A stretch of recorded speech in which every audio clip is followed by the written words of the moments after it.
Alexandra Hernandez, je suis née à Saint-Pierre-et-Miquelon, un tout petit archipel français en Amérique du Nord qui est balancé par des jeux de courant qui font que la température de l'eau monte vite, c'est beaucoup plus qu'ailleurs, et qui font des Miquelonais les premiers réfugiés climatiques de France. Je viens de là, c'est important dans ma présentation, et je suis artiste sonore, musicienne, et j'aime le son sous toutes ses formes.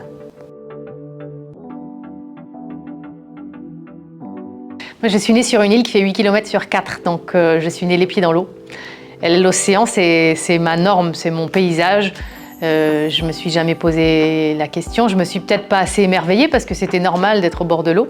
Et puis un jour, en 2021, j'ai rencontré une équipe de scientifiques, en particulier un biologiste, qui m'a fait découvrir ce qu'il y avait en dessous de la surface.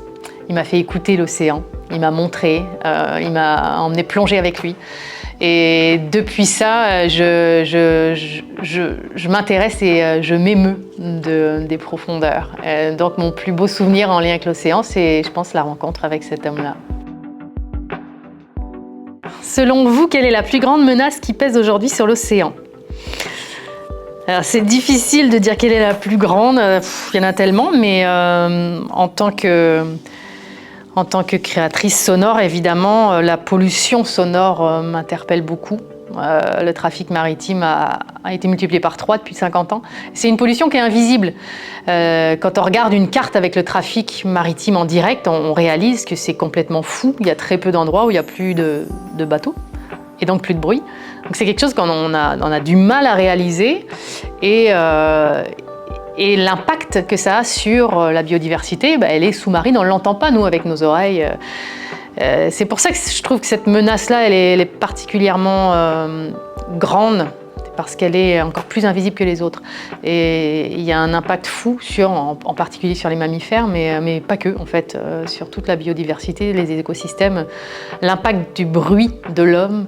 Et je pense que si on réduisait simplement la vitesse des bateaux, il y aurait des changements assez fous au niveau de l'impact des collisions, de la pollution sonore et même des gaz à effet de serre. Et c'est peut-être une philosophie qu'on pourrait garder dans notre vie de tous les jours, en règle générale, essayer d'aller moins vite, juste un petit peu moins vite.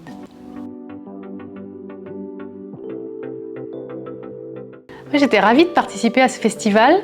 Je trouve que je félicite vraiment les organisateurs de marier l'art et la science dans ce genre d'événement, de faire de la place à des conférenciers et à des artistes et à des sociologues, des anthropos. Enfin, je crois vraiment au mariage des disciplines pour avancer plus vite et de ne pas perdre de vue notre objet commun qui est l'océan. Peu importe d'où on vient, peu importe presque la langue qu'on parle. Donc pour ça, ce festival est vachement intéressant. Et puis personnellement, c'est l'occasion de rencontrer des gens qui ont a priori les mêmes sensibilités que moi, mais avec des savoirs différents et des spécialistes. J'ai entendu des conférences pointues, super intéressantes. Et voilà, tout l'intérêt personnel, c'est les cafés qu'on boit après, les sujets de discussion. Merci.